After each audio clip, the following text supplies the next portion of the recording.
Good afternoon, everyone. Welcome to the Tempe City Council work study session. Item number 1 is call to order. Council meetings can be watched in real time via Cox Cable Channel 11 and at tempe.gov/tempe11. Members of the public may also attend the meeting virtually through Microsoft Teams. Guidelines for conduct at city council meetings are on the table near the entrance for those in attendance at tonight's meeting. We will now play a video with the proper protocol for ensuring the appropriate conduct at city council meetings. The City of Tempe welcomes public comment at this time. Disruptive behavior will not be allowed. Continued disruptive behavior will lead to removal from the council chambers. We need to be able to hear everyone in the room. Behavior that disrupts, disturbs, or otherwise impedes the orderly conduct of any city council meeting is not helpful and is not permitted. This includes behavior both inside and outside of the council chambers. Inside the council chambers become disruptive so that city business is not able to be conducted. The mayor will first ask that the individuals allow city business to be.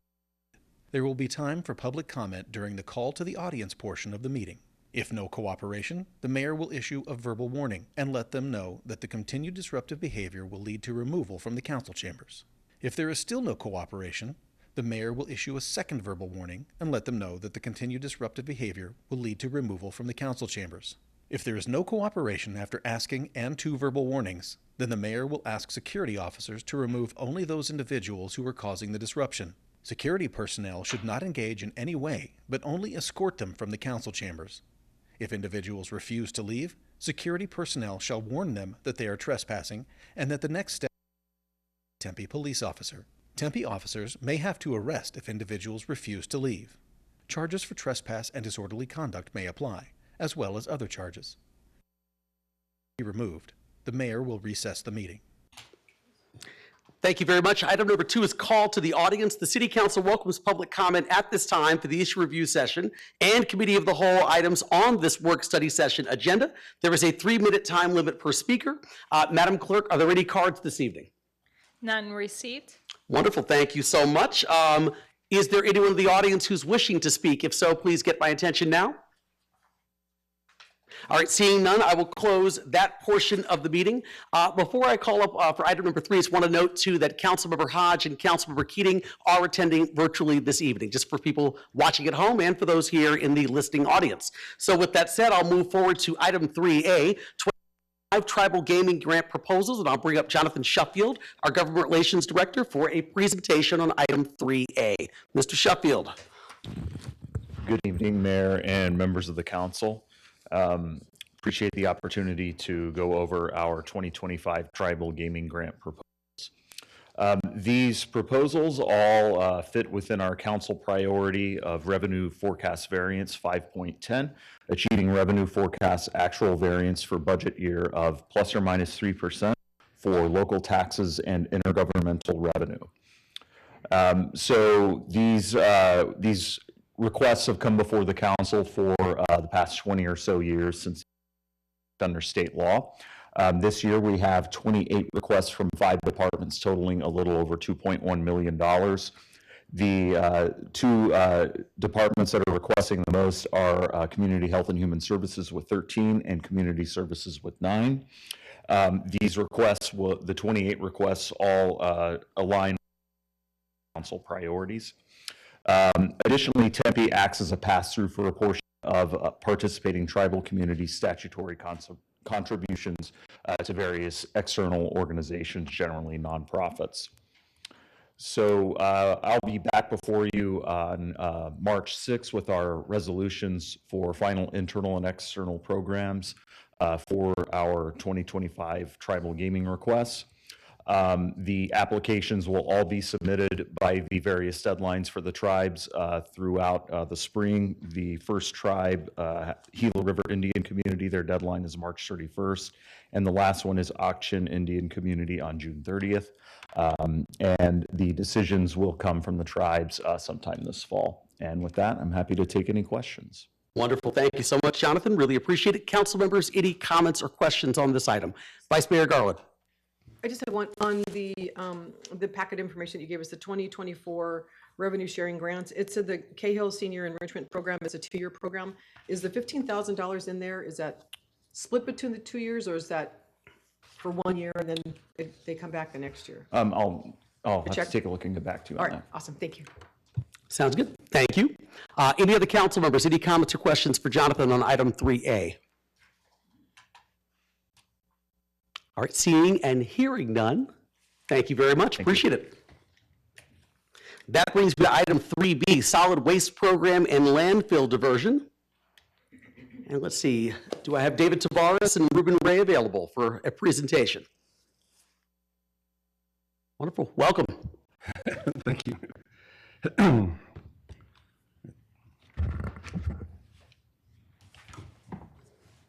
Good afternoon, Mayor, City Council. I'm David Tavares. I'm the Deputy Director for Field Operations, and with me today is... I'm Ruben Ray. I'm the Field Operations Manager for Solid Waste.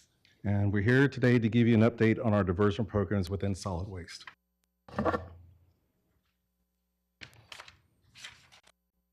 So I'd like to touch on the performance measure 4.04, which is solid waste landfill diversion and what our targeted goals for 25 and 26. So our residential goals are, the commercial goal is 15% and citywide is 20%. And so currently our current status for 2024 is 19% for residential, 9% for commercial, and citywide is at 14%. And these are our current goals that we have right now. It also, I'd like just to touch on one other thing, is that our operators, supervisors and coordinators do a great job in handling the municipal waste that we get. So recycling to green waste containers to our commercial accounts, and I like just to give them the opportunity of some props for doing the job that they do. We collect approximately 20,000 containers a day, and when we get a resident that calls in and we miss their container, that's a very low percentage. So I just wanted to thank them for doing the job that they do every day.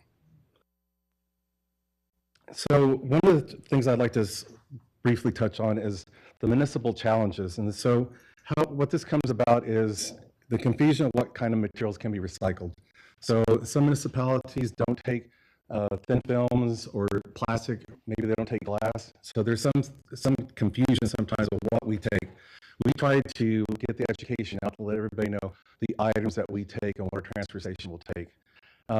Also, the infrastructure lags behind, which means they pass those costs to us. So when the tonnage rate goes up, it's based on those materials and the infrastructure not being up to date, right? Things are always changing. Water bottles have gotten less dense as they were before, so new technology has to be brought up all the time for them to be able to recycle.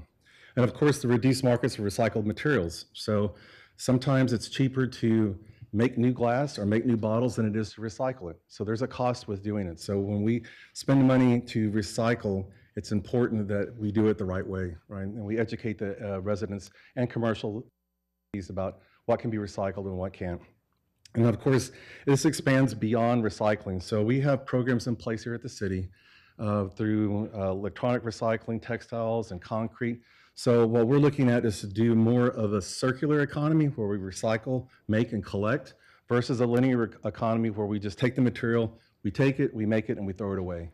So the goal is to be a circular economy. I'd like to briefly speak about the commingled recycling and green waste diversion. So diversion means that we're not sending it to the landfill, right? Diversion means we're reusing it, repurposing it in a different way. And we talk about our green organics program. We're talking about the things that we pick up as shrubs and trees and grass clippings. And we talk about commingled recycling, we're talking about bottles, we're talking about paper and cardboard. So this is our key diversion piece right here between our residential, commercial, and bulk program. So as you can see, approximately 14,000 tons are being diverted from landfill. So that equates to really an interesting number, to maybe 2,400 African elephants, right? So in that perspective that you can see, when you say 28 million pounds, it's a little bit different, right? So you can put that in the perspective. That's what we collect on a yearly basis. All right. So let's talk about the commingled recycling program. So this is where we collect our materials right now, whether it's through residents, commercial businesses, multifamily dwellings, school, City of Tempe buildings and special events. So as you can see, this comes from a multitude of different areas. Approximately 35,000 of these come from our residential accounts, which 44% are curbside, 56% are in the alley, which we have about a 67% set out rate, which means that that's what they put their count out every week. 67% of the residents do that.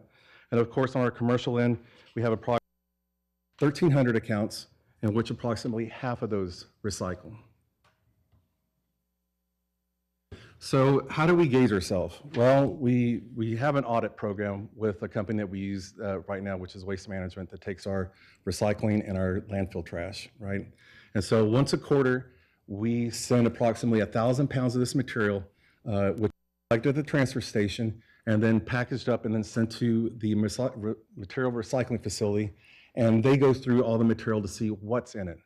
And so a combination of all the 2024 audits, you can see a majority of the material that we collect is paper. Next is plastic, glass, and metal. So the material's dumped on the floor, it's gone through by hand and by machines, and then ultimately this material is baled and sent for reuse, right? One thing I want to mention though is that these audits are really focused on these materials, and they can be broken down to a lot of different things. So the paper is like newspaper, it's cardboard, so it's a whole multitude of things that are collected. So these trends look just like what is in the state. So these are similar to trends within the state, but also this reflects very closely to the municipalities that we can compare ourselves to. So some of the same things, what they collect, plastic and metal, are within percentage points of what we do. So we're really close in terms of, and you have to remember, we live in the valley, we live in the same area with the same, stores and the things of packaging. And so our numbers are very close to what other municipalities are here locally. One last thing I'd like to mention is residue. So residue is the material that's left over. So we want that number to be as small as possible under our contract. And so sometimes in other areas we collect, maybe they have only a 9% collected, or maybe this is an overall, which is an overall average. So what we try to do is we try to educate the residents in those areas prior to going and then throughout the year to recycle better and give them examples of the top 5 things that we want them to put in their recycle bin. So the residue is the material that cannot be recycled. So then Ruben's going to go ahead and talk about the municipal waste stream. Yeah, the next slide, it's going to show you the conversion rate from bulk, residential, and commercial as a whole. So I'll just read some of the numbers here. I won't read all of them, but if you can see that commingled recycle is 10,217.95 tons, green organics 3,480.68 tons, and inert 926.05, and so on. Inert material is material that we get from construction sites like T-Mock, where we repurpose concrete, brick, block, wood, things like that. So as a whole, it came out to 14,733 total tons. And if you break it down to pounds, it's under 30 million pounds at 29,466 million pounds of material that have been diverted from the landfill. Okay, the second slide is residential alone. So their commingled recycling is 7,409 tons of commingled recycling and 2,570 green organic tons. So it gives you a total of 9,979 tons. Green organics go with the seasons. When it's warm, we get a lot more. When the times change, and of course, the numbers will drop. And the other one is commercial diversion, which commingled recycling 2,809, inert 926, and green organics 910. Commercial gets the most inert because we have a lot of contracts throughout the city with cans that they have 24/7 all year long. So it comes out to 4,754 total tons that is diverted from the landfill. So here are our other programs. So we were talking about the circular economy. These are the other programs that we currently have in place or ones that we're working on for the future. So for example, our household hazardous waste program and our zero waste days, they collect 70% of this other small diverted amount of material.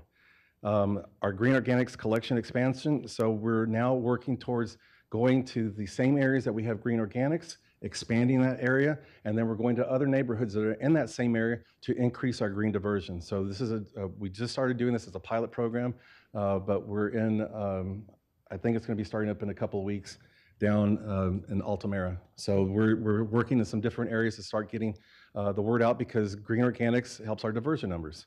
The other thing we're working on is our commercial outreach program. So getting the commercial entities to use our services is imperative to continue to have the operation run smoothly and efficiently. The commercial program, so when we go and we get a few years, Senate bill came through and it changed where you didn't have to use the city, but you could use private entities to use for commercial. And we lost around 200 businesses because of that. But we've slowly been trying to creep it up. So what happens is they get the services from somebody else, and then what happens is they raise their rates, and they realize they should have stood with the city and continue with our rates because it stayed the same, right? So that's one of the other programs we're working on. And then the new program Ruben just touched on was the inert recycling, which is the material that's brick, concrete, asphalt, dirt that we're recycling at a local business here. And then also the water treatment sludge research is going on. So these are the two new programs that we're starting to work on right now. So our household products collection center and zero waste today, 90% of the material that's collected there is recycled, reused, or repurposed, or sent to waste energy. So greater than 90% of the material is taken care of in a manner which is sustainable. We've collected 7.5 million pounds since the program started in 1999. And we've had over 160,000 drop-offs at the center. So that's protecting our sewer, our landfill, our waste, our stormwater. So all those things the HHW program helps prevent. Now the inert, as we talked about, the materials that we collect there, because of the code, the IGCC code was adopted. Since that time, any city has been required to follow recycling their inert material. So here's just an example of the TMOC, the Tempe Municipal Operations Center, that's being built right now for phase 2. For May to December, they've collected almost 350 tons. But as you can see, 54% of that material is concrete, 31% is trash, 3% is mixed. So the thing is educating the contractors of where things go. We provide them the bins, we provide them the labeling, we provide English and Spanish, everybody can understand their own site. And so this is our first trial run. So we're looking forward to doing more projects like this with the city and with other buildings to make sure that we continue to grow, especially the concrete number and the metal and other diverted materials. So this is the newest program that we have that we started. So last, I'd like to end with the sludge diversion. So approximately 28% of the total roll-off contribution comes from sludge. And sludge is a material that's collected in the water treatment process. Average is about 8,000 pounds of material we collect through this program, which equates to about 8 million pounds of material.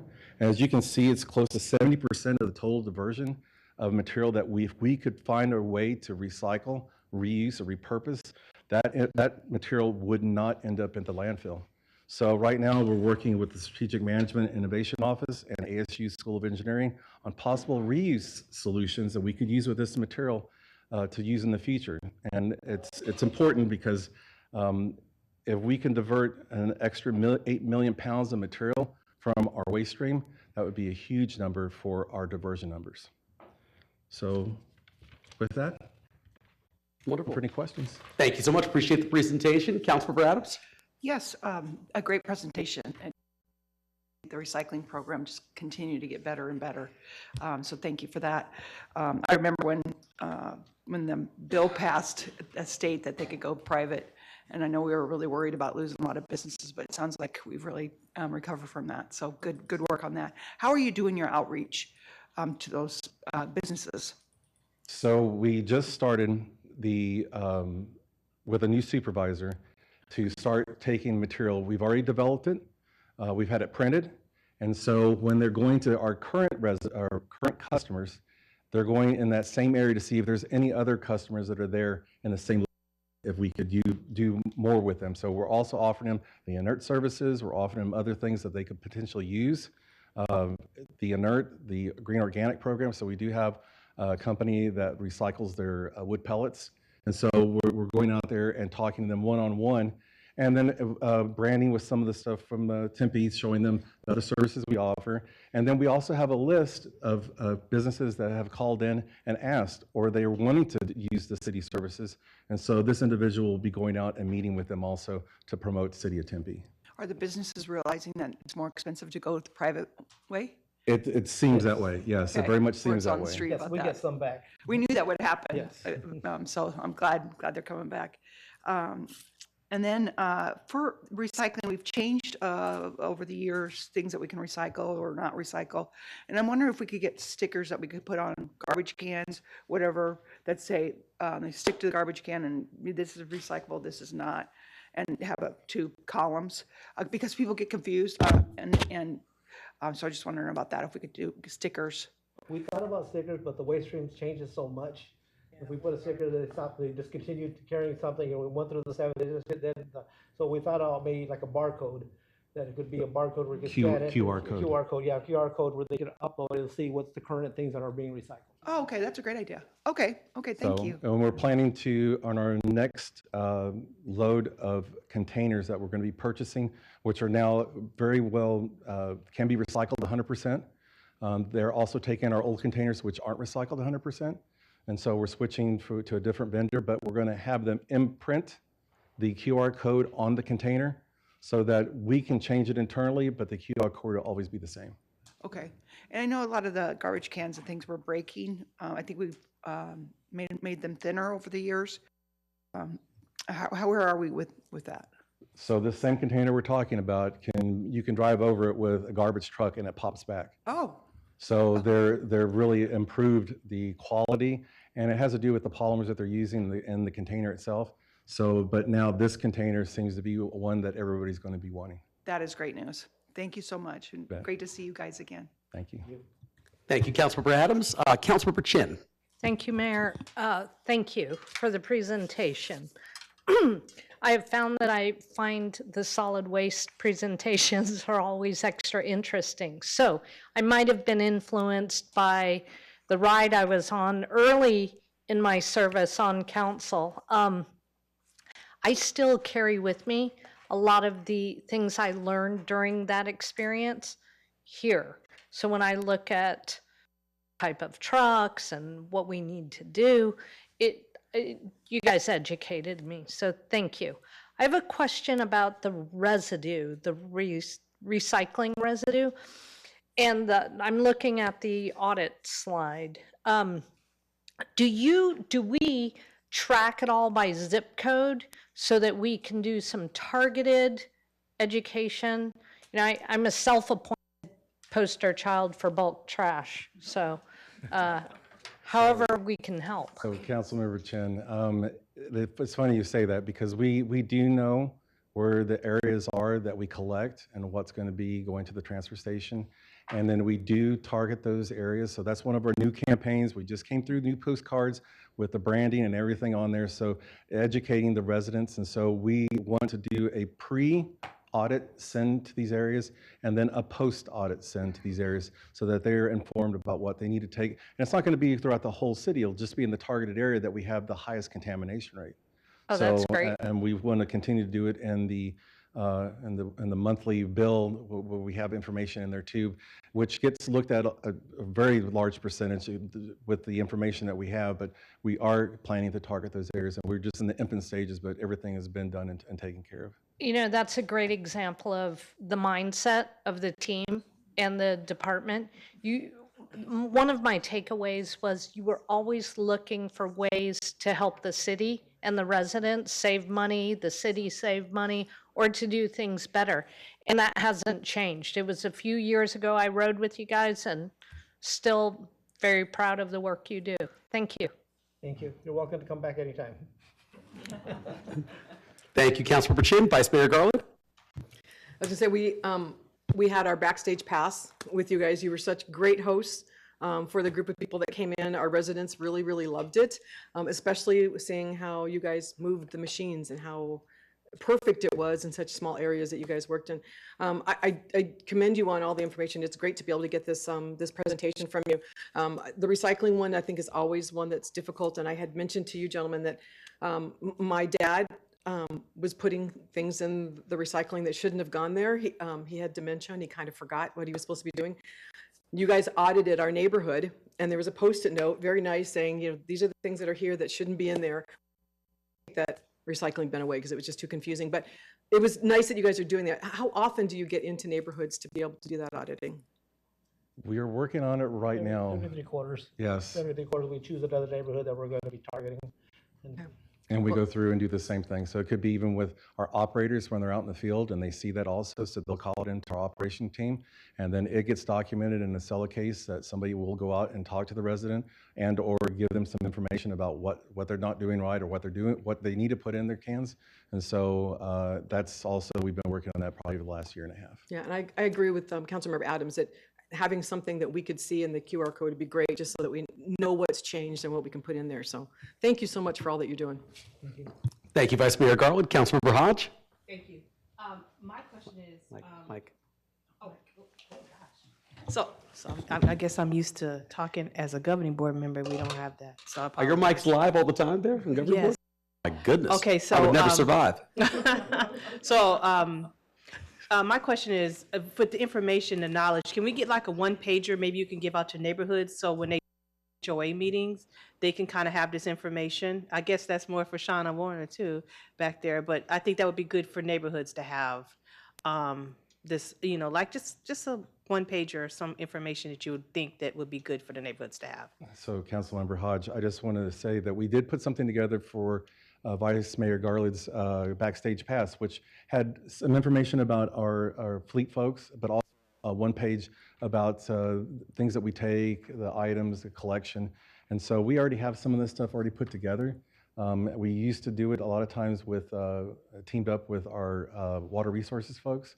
So when they do outreach, Shauna's group, when they do outreach, and so we do have some stuff like that already put together that we can share with them. I guess I'm asking Shauna, is that a good thing that we can actually have done for our neighborhoods, give to our neighborhoods? Okay.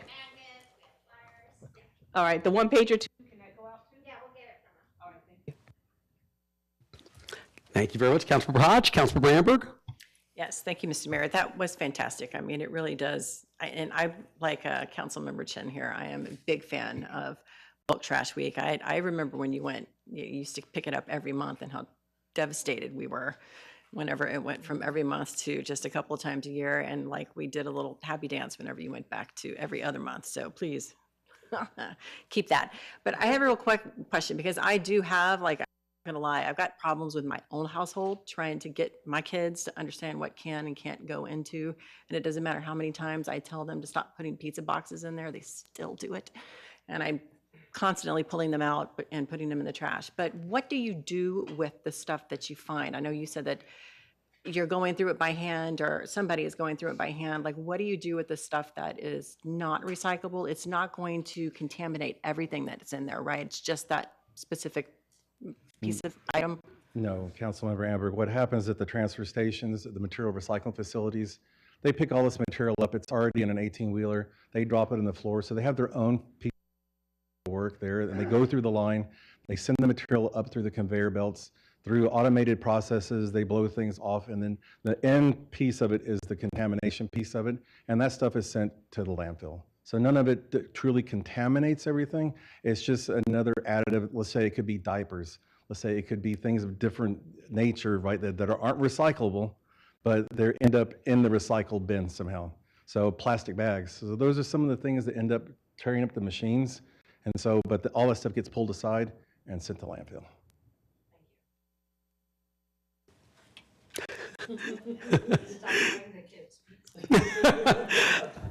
Thank you, Councilmember Amberg.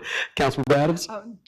That to tour that facility is fascinating, and so that might be something that would be a good council little field trip because it's really amazing how it all works. So I would recommend that. It's fun. Also, I just want to mention, Councilmember Adams, that we do have a video that the city did, and it's on our website, and it tells you what happens to your recycling when it leaves. And it shows our truck picking it up, it shows it dumping it, it shows it at the transfer station dumping, it shows it being picked up, sent into into one of the 18-wheelers, then sending to the material recycling facility. So we do have a video out there that we did last year that shows every single piece that right there, what you're talking about. Then you don't have to actually get into the day-to-day activities there. Thank you.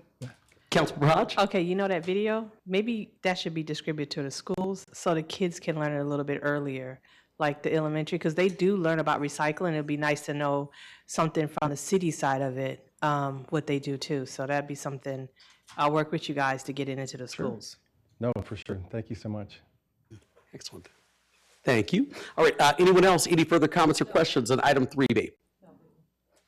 All right, wonderful. Thank you so much, gentlemen. Appreciate it. All right, the next item on the agenda is the call to the audience for the Committee of the Whole items. So the City Council welcomes public comment at this time for the Committee of the Whole items on this work study session agenda. There's a 3-minute time limit per speaker. Madam Clerk, are there any cards? None for this section. Okay, thank you so much. Is there anyone in the audience who wishes to address the council on this item? If so, please get my attention now. All right, seeing none, I will close that portion of the meeting and move to item number 5, which is our Committee of the Whole items.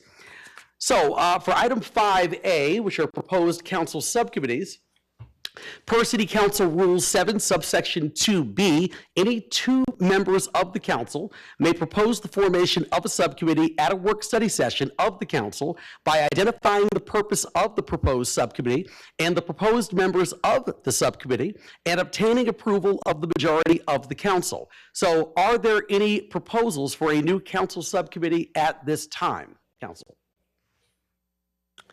All right, seeing none, we'll move to item 5B, council subcommittee status updates as needed or recommendations for council direction.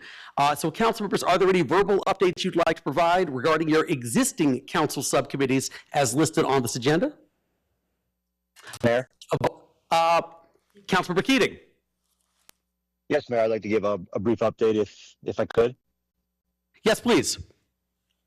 Yeah, so the heat ordinance subcommittee, which is myself, Councilmember Amberg, and Councilmember Hodge, we have not met as a committee yet, but myself and Keaton, my aide, have met with several potential stakeholders for an ordinance, and I know Keaton is meeting with staff internally for the departments that would be ordinance or might have a role in implementation or just any sort of general feedback on any sort of proposed ordinance moving forward. So we have had some initial very positive meetings, and we're looking forward to scheduling a formal committee meeting here in the near future.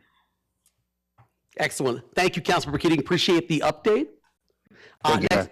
Thank you. Next up, Vice Mayor Garland. Thank you, Mayor. So my council committee is the nuisance ordinance, and I'm on that with Councilmember Chin and the mayor. And just want to let you know that we had our meeting yesterday, and we came to consensus on moving forward with our draft plan to take it to the public for public comment, which we're really excited about. So it will be, there'll be 2 public meetings on March 4th.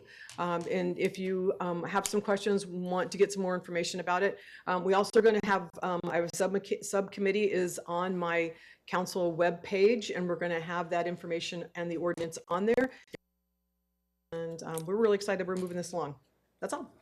Thank you, Vice Mayor. Councilmember Amberg. Yes, thank you, Mr. Mayor. The Revitalization of Tempe Town Lake Subcommittee had its first meeting on Tuesday this week. We had some fantastic presentations from city staff and some community partners. So the Rio Master Plan, the Rio Reimagine, and Rio Salado Foundation.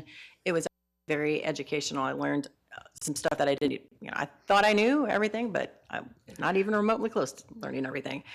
Super excited that the city's actually going to come out with some RFPs and RFQs in the next coming months and for some of the land that's up on the north part of the lake. So I want to thank Councilmember Adams and Councilmember Hodge for attending and being on there with me. And we're going to have another meeting on April the 9th at 2:30 at City Hall. Wonderful. Thank you so much for the update.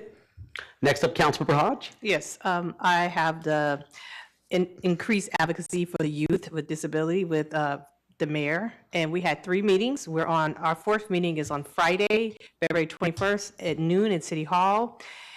We have, in our 3 meetings, we've drafted a goal-setting initiatives that we hope to present to the Commission of Disability Concerns for consideration in the future. We also explored all city training opportunities, resources to our youth with disabilities.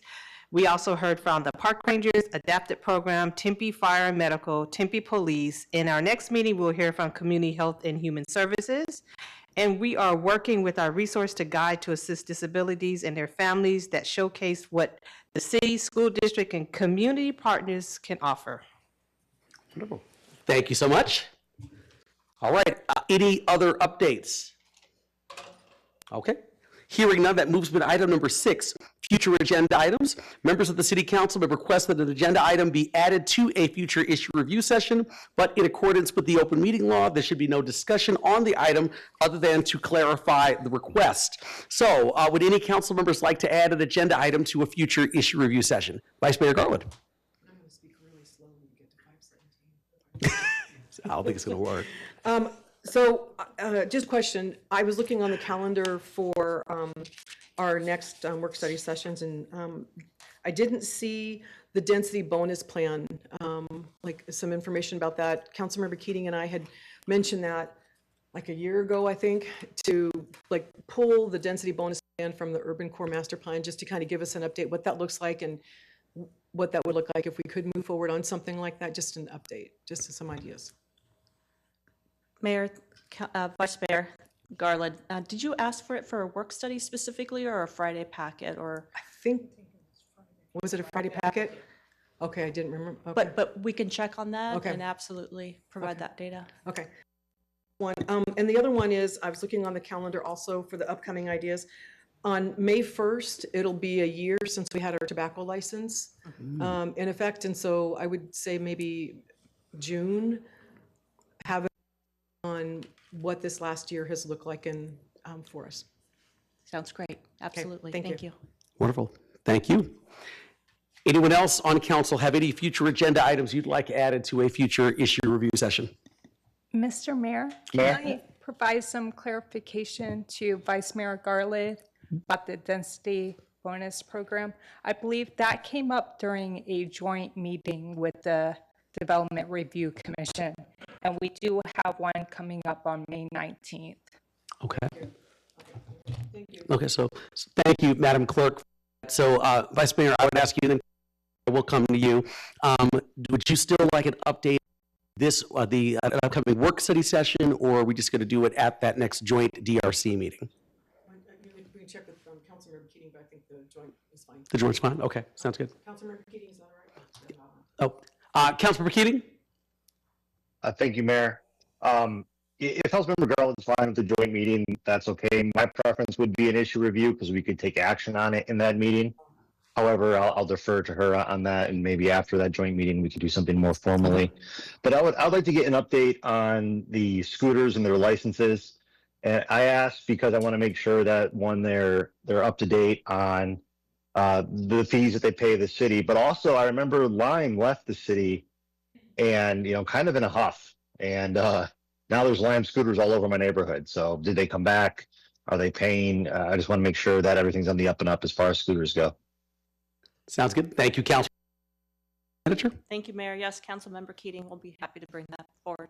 Sounds good. That could be a Friday packet, actually, if that's okay with you, Madam City Manager. Sounds great. Okay. Absolutely. Sounds good. Okay, so that'll be a Friday packet item, but then circling back to the previous item regarding the density bonus program, Vice Mayor, would you like to also have that at a work study session or issue review?